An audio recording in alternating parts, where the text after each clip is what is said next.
Good morning. This is Miss Linda at Mount Gilead Public Library, and it's our story time. And if you remember, those of you that were here last week, we said that we were going to have virtual this week. And so I thought we would start with a song that we did last week.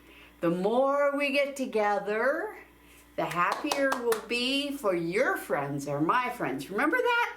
Okay, let's stand up and let's do that one, okay? The more we get together, the more we get together, the happier we'll be.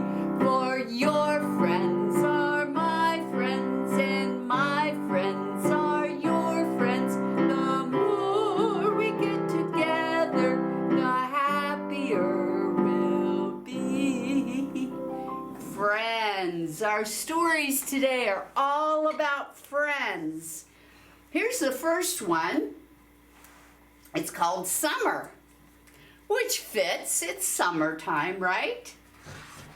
And in this book, it's written by Kao Weng-Swang.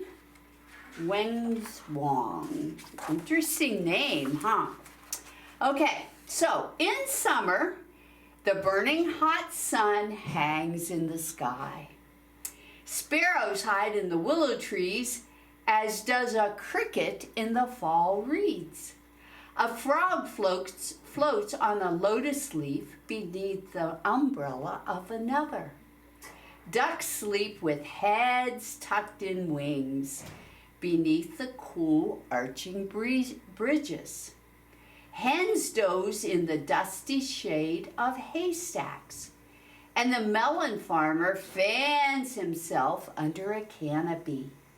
And by the riverbed, a girl fishes for her meal. In summer, the grasslands are parched. The animals seek shelter from the sun, their trampling feet stirring up a thick cloud of dust. Tree! The sharp-eyed Jekyll shrieks. The animals dash off as fast as they can in a mighty race to the shade of the tree. I got here first. No, I did. It was me. I was there first. It was me. The smallest of them all, the field mouse, gets shoved aside. Her little voice tries to shout, but it was me. I got to the tree first. In summer, the tree is barely alive. Look, there's no leaves. Only a few leaves are hanging on. Most branches are completely bare, with nothing growing from the twigs. This is out in the grassland. The animals' quarrel turns into a fight. The frightened field mouse dodges to the side, squeaking as loud as she can, "Stop fighting! Stop it!" The greedy elephant is so big, he takes the whole tree for himself. All the animals shout at him, "No fair! We got here first!" The elephant gets angry and trumpets, "Go away, go away. No one wants to hear your squabbling on such a hot day." He sucks up dust with his trunk and blows it on to anyone who dares to disagree. They glare at the elephant, and then suddenly the animals start to laugh, one by one, until they are all laughing. They finally see that under the leafless tree there is no shade. The elephant is sweltering in the sun, just like the rest of them. They laugh until a scene unfolds before their eyes. A father and his son walk across the dry grassland together. The father's shadow completely covers the little boy. Wonder if the animals are going to learn something from this. All the animals watch in silence as the father and son walk toward the horizon. As the pair gets farther and farther away, only the shape of the father can be seen. And then he too disappears. In the heat of the endless grassland, the animals are still. Sometime later, the lynx says, "Come here, little mouse, and rest in my shade." Then the jackal goes to stand by the lynx. Look, his shadow covers them both. And the leopard comes over, making more shade. Cool, dark air is brought by the brown bear, which gives them more shade. And the rhino casts an even bigger shadow. Flapping his large ears like fans, the elephant joins his companions at last. And then one tiny beetle scurries over to the field mouse. In summer, the big sun burns bright until a cloud appears. It drifts over the animals on a journey across the empty sky. But will it drift away again? Look, it's bringing shade to them all. It stays. In summer, all the friends cool off in the shade together. That's what friends do. They help each other, don't they? They help each other. The more we get together, the more we get together, the happier we'll be. For your friends are my friends, and my friends are your friends. The more we get together, the happier we'll be. Oh, friends. Well, I have another friend book. This one is That's What Friends Are For by Suzanne Chu.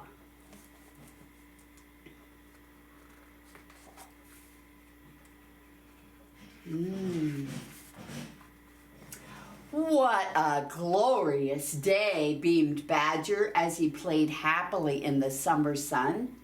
I haven't seen a cloud in weeks, Hedgehog called from his sunflower patch. And the baby bunnies sang, "Hooray for summer," as they splashed in their pool. The next day, Badger was fixing Rabbit's umbrella when Mouse rushed up in a panic. "Badger," she cried, "come quickly. The stream has run out of water." "Run out of water?" exclaimed Badger. "Let's go see." Rabbit and Hedgehog were running down to the stream too. "Have you heard?" they cried frantically. "There's no water." "Impossible," chirped Bird, swooping down. "Who ever heard of such a thing?" But at the stream, all they found was a teeny tiny trickle. There it is, just enough to fill Badger's cup. "Maybe there's more in the pond," suggested Bird, and she flew off to find out. "This won't last long," said Badger.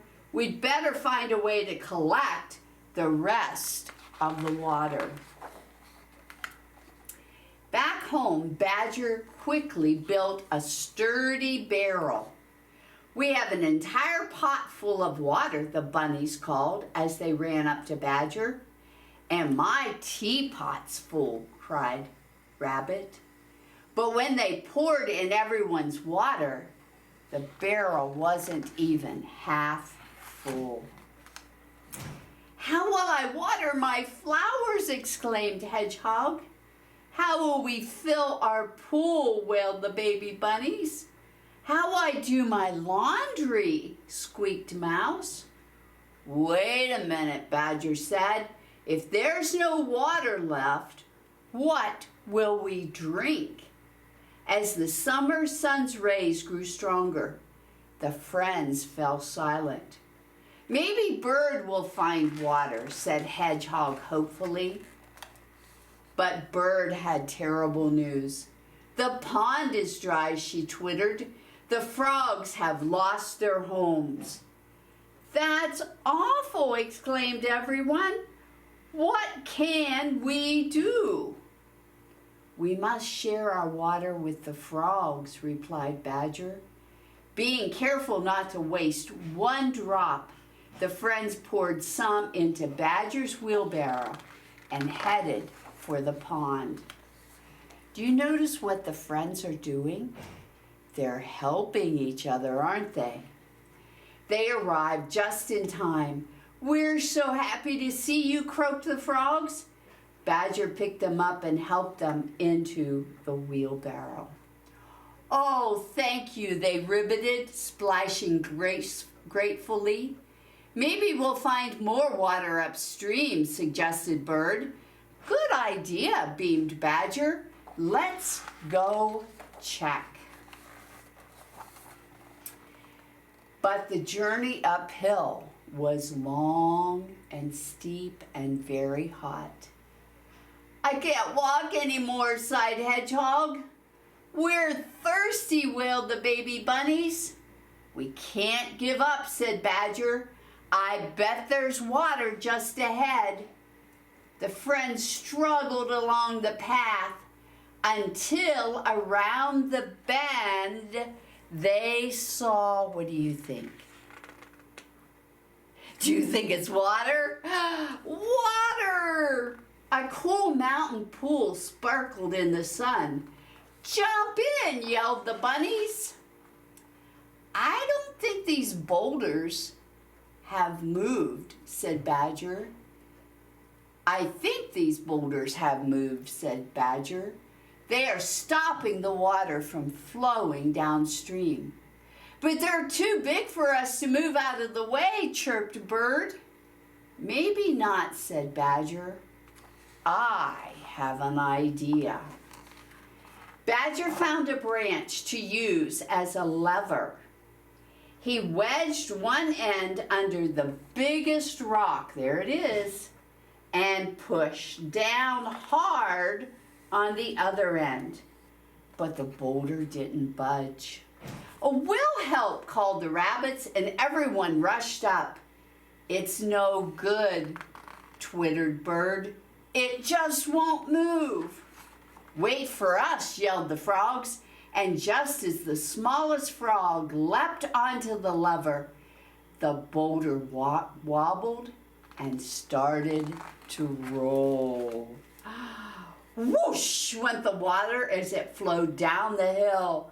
"Hooray!" everyone cheered.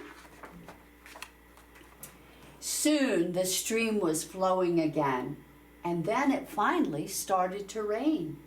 "Your rain barrels work perfectly," squeaked Mouse as raindrops dripped down into the barrels. "Now we can save water on rainy days." "Hooray!" yelled the baby bunnies, and everyone cheered.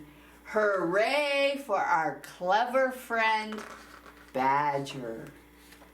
Yes, Badger was that friend that used his mind to help his other friends. Oh, that's so good. We all need to do that to help each other. Well, last week we started working on a little poem. Do you remember? It's called Summer. Summer, Summer, time for fun. We run all day in the hot, hot sun. Can we do that again? Summer, summer, time for fun. We run all day in the hot, hot sun. And then summer, summer, jump in the pool. Eat a lot of ice cream to keep cool. Oh, I have one more book about friends.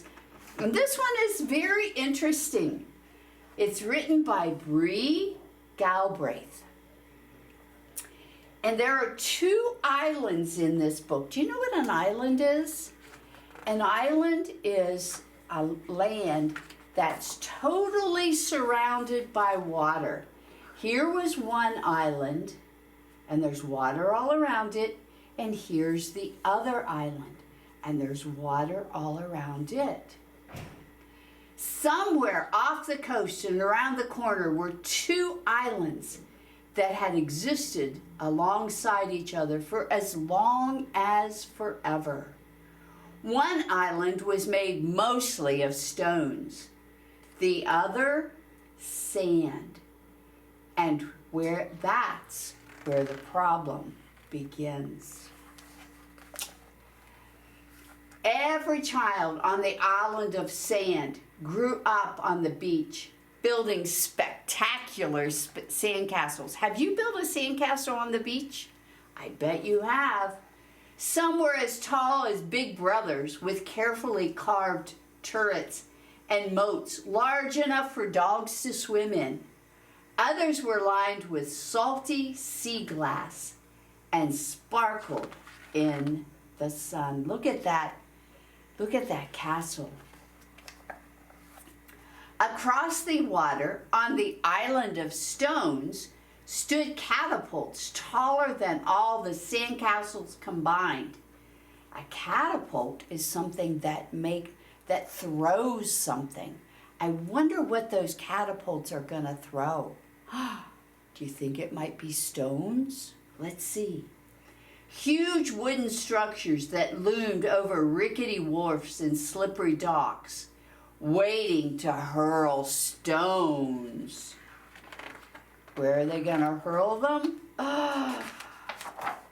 And hurl them they did. Every day after a lengthy warning bell rang out, children of all ages fired sandcastle smashing stones into the air. The children on the island of sand, hearing the bell, scurried off the beach to watch their castles turn to ruins. Oh! When every last castle had been flattened, the stones would stop dropping, and the children would pile them up so they could be returned to the island of stones. Then they would rebuild their castles, singing a song as they went. On the Isle of Sand, we build to the sky. When the stones crash down, we never ask why. The only one who never sang was a girl named Nye. And it wasn't because she couldn't sing, for she had a lovely voice. At the age of 2, when her first castle was destroyed, Nye's angry tears formed a puddle at her feet. "Mom," she yelled, "why did this happen?"